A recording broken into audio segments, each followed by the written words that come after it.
moment. Remember, you jerk yourself away from the altar. Well, okay. All right. Yes. Is that, but we have the willingness. We have the intent. We have the knowing. And we're still pulled. Okay? That's okay. Or we're hooked or something. But what I'm It is a trying to well-established habit. I understand. Yes. But most of us are hooked faster than we can count to 10. Yes. Okay? Before we can realize it because of our ignorance or our habit or whatever you suggest. So, and we don't have time to sit down and listen right at that moment. We could take time if we didn't get hooked, you know. So help us with that moment, that the willingness has not gone away, the wanting has not gone away, the behavior has not gone away, it's that we're hooked. So is there some insight you can give to us to say, respond, I love you, or respond, you know, is there a way we can see it another way faster than we are now? Only through practice. It's like doing a meditation. And you say your mantra, and somewhere along the line, you start thinking a thought. And at some point you realize, oh, I'm not saying my mantra. And you go back to your mantra. You let the thought go till after your meditation. And you get back to your mantra. The more you do the the more you meditate, the less frequently thoughts arise. And when they do arise, the more quickly you recognize that you've lost the mantra and return to it. Through practice, the length of time it takes from when you're suddenly caught off guard to the point where you recognize that you are caught off guard, that will shorten. There's no way to get around the fact that the call for a change in your experience will require you to stop and take a moment or take a few moments to choose for your peace again. There is some point in the vigorous interchange where you're actually going to have to stop participating in it. Even if you have to say, excuse me, I've got to go to the lavatory. That's the shortening. Yes. It's the engagement. We may continue to be engaged, but we're going to recognize it sooner. Mm-hmm. We shouldn't start from the expectation that we're going to recognize it and therefore it's not going to happen. Yes, you're going to have to break the pattern somehow, and another way it might be is that you will say, right to the person you're in this vigorous interchange with, wait a minute, I've lost my perspective here. Just a moment. Because I don't choose to proceed in this fashion because it's not getting us to the solution. Can that mess up a good fight? Someone said, oh, that'll mess up a good fight. Yes. You will have to. You will have to. You will have to almost physically take the moment to stop what you're engaged in, to become still enough to make a new choice and proceed with what is really going to contribute to resolution. I was trying to do it before I got hooked, but getting hooked and then not pursuing it seems a little more valuable. Oh, say it one more time. Okay. I was trying to not get hooked, but what you said is I'm going to get hooked, but I don't have to maintain that hookedness. That's where the diminished effort, the destructive will diminish. That's correct. Okay. I think that's very important. Yes. If you are used to thinking, which all of you are, when you start meditating, when you start learning meditation, you find that it's very hard to not think for any length of time, just because that's the prevailing habit. But in your persistence in meditating, you arrive at a point where you have longer and longer periods of silence, something you never dreamed was a possible experience. I think, yeah. Thank you. In the process of learning,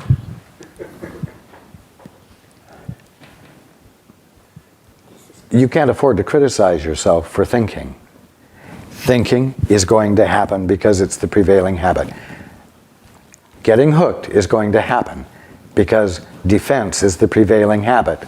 It's the inevitable habit of being when your back is turned toward the altar and the kingdom of heaven looks as though it has no source and is all happenstance. And because it's happenstance, it's not dependable.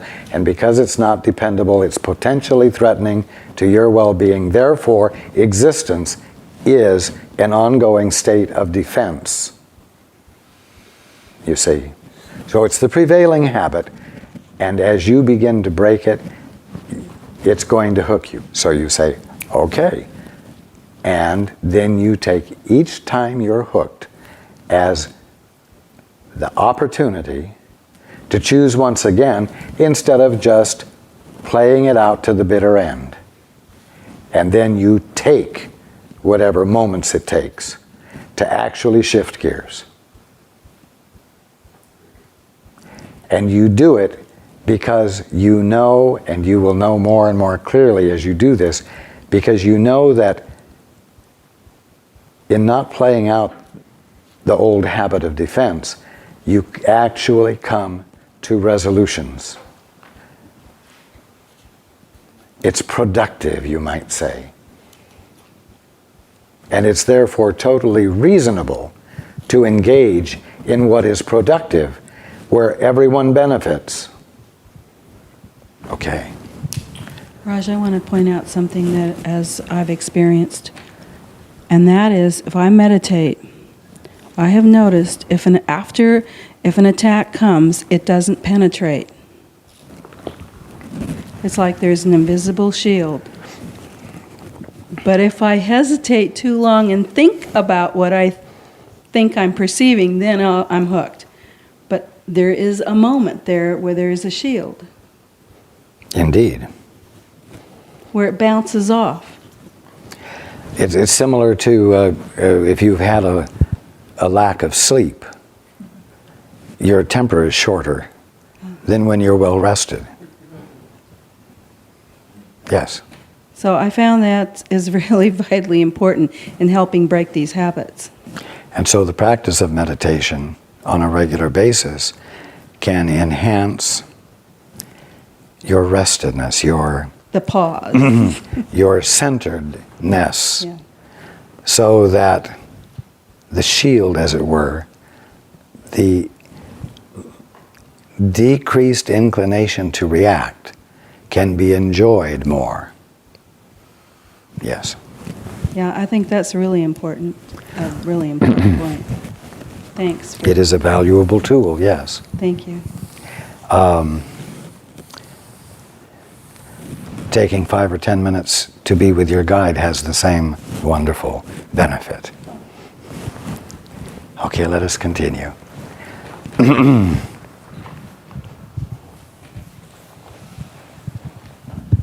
Everyone experiences fear, yet it would take very little right thinking to realize why fear occurs. Few appreciate the real power of the mind, and no one remains fully aware of it all the time. However, if you hope to spare yourself from fear, there are some things you must realize and realize fully. The mind is very powerful and never loses its creative force. It never sleeps. Every instant it is creating. It is hard to recognize that thought and belief combine into a power surge that can literally move mountains. Now let's stop there.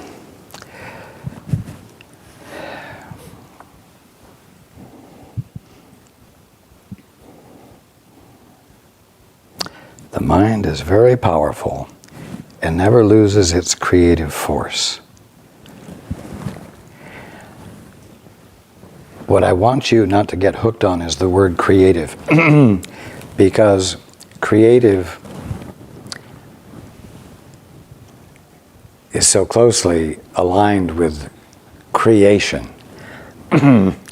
And all of you, your egos, love the idea of becoming co-creators with God. As you read this, the mind is very powerful and never loses its creative force. Think of creative in terms of there being a manifestation. So, you become fearful, and your heart begins to race. Something physical, something measurable.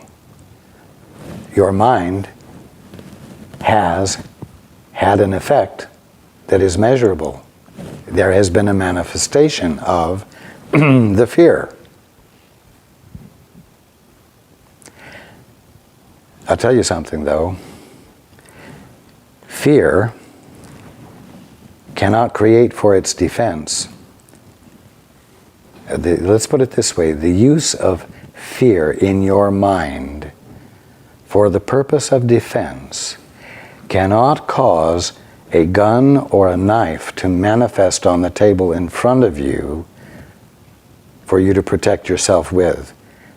So, creativeness, creation, which would be the case if a gun or a knife appeared on the table that hadn't been there before, creation of that sort is not what this is referring to.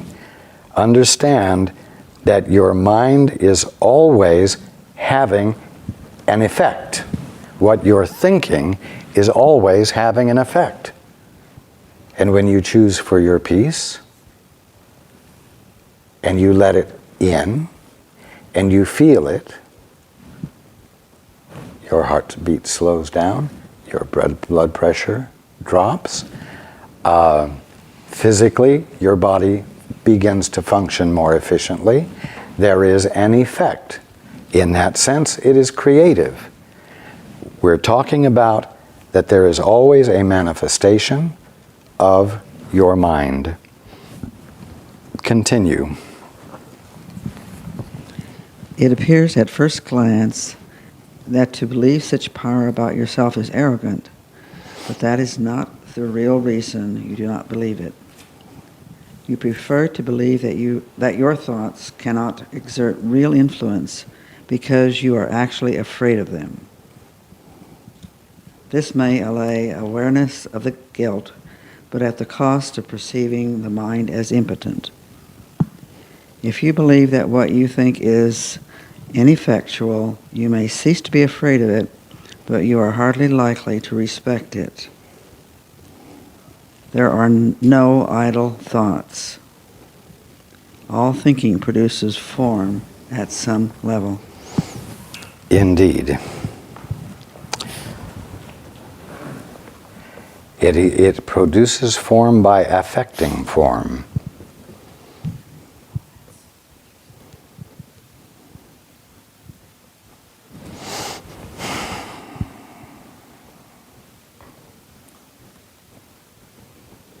If you believe that what you think is ineffectual, you may cease to be afraid of it, but you are hardly likely to respect it.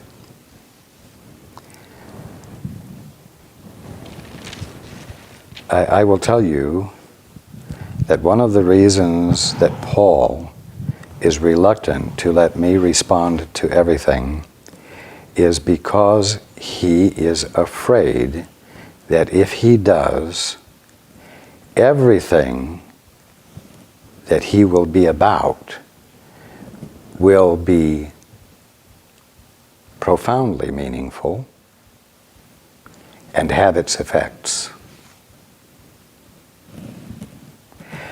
And there is something in him that does not, in his ego perception, that does not want to influence others.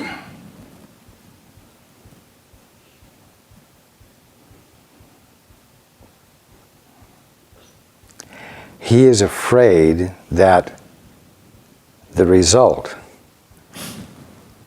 of joining with me completely, which in effect is the same as turning toward the altar and making commitment to it completely,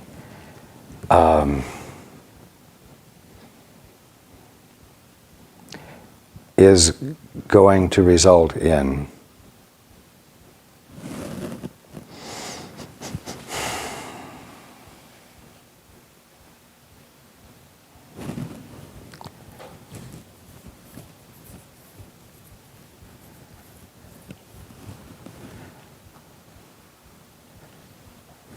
something that will be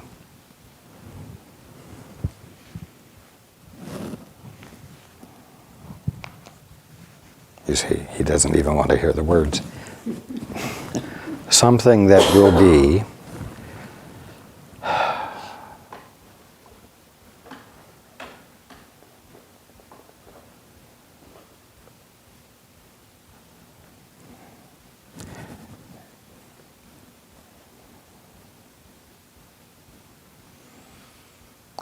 profoundly meaningful, and those are not the words I want to use.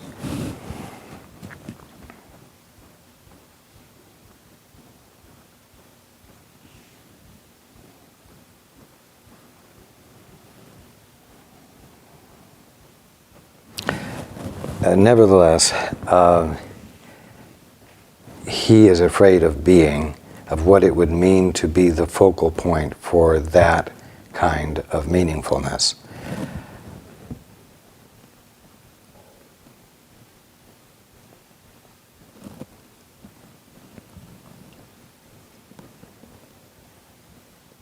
So in effect, he is afraid of joining with me completely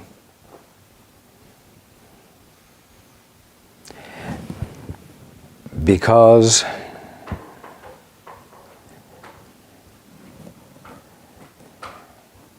it would constitute a joining with all of you completely that would have a profound effect.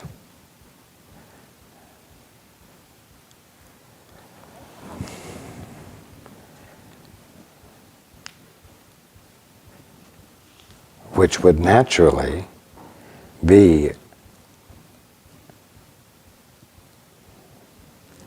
an experience of the atonement and would therefore be utterly beneficial for everyone involved.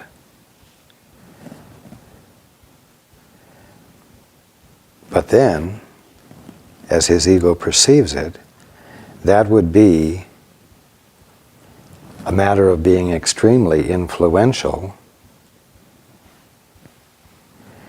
and he's not totally aware of the devotion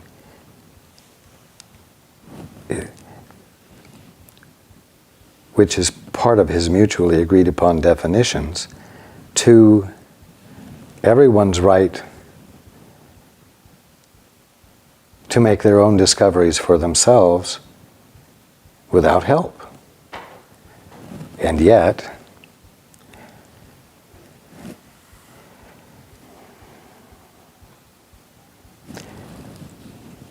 inconsistent as it is, he's willing to do it from time to time for an hour and a half every Thursday night, and perhaps 6 hours, 2 days in a row, once a month, knowing that there is blessing involved.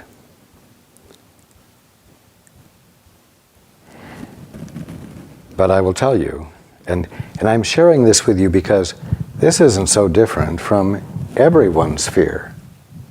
And one of the reasons every single one of you choose to remain tiny and never really know the truth, because discussing what the truth might be and debating it and rolling all of the possibilities over in your mind is so invigorating and saves you from having to be significant yourselves.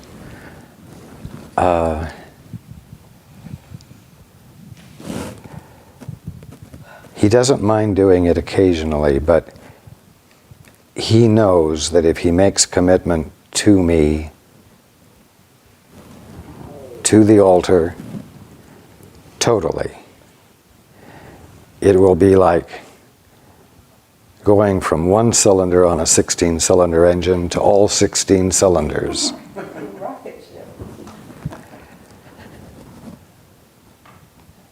So I use him as an example for his elucidation as well as yours.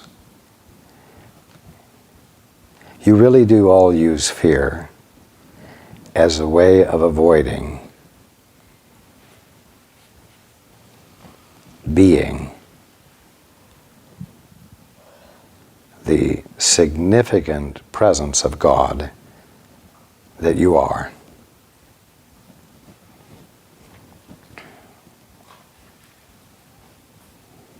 If you would just let God in completely. And that's what the atonement is about.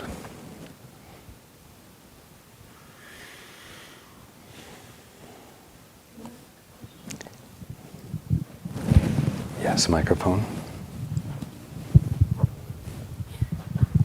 Just for the benefit of all of us, about being at the altar all the time, or Paul making commitment, or any of us making commitment. Isn't it a lie, though, that we would be the focal point? Isn't it that really the kingdom would be the focal point? We'd just be the space where it happens.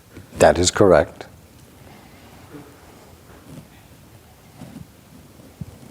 Because that's the fear. It's going to be all about me, or I'm going to get it, or I don't know, but it's personal. That is correct. And that the devotion itself undoes that whole personal issue. It's just not where my focus would be anymore. That is correct. Again, it's because the personal sense each of you has of yourself is the prevailing habit that you will be emerging from. And so your feelings about your tininess tend to be carried over in your imagination about the experience of being whole.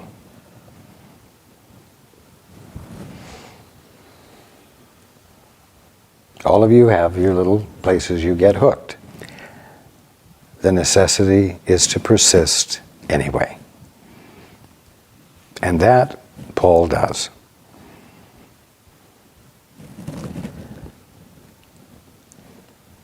And this is where we will end for tonight. Thank you. Thank you so much. You are welcome.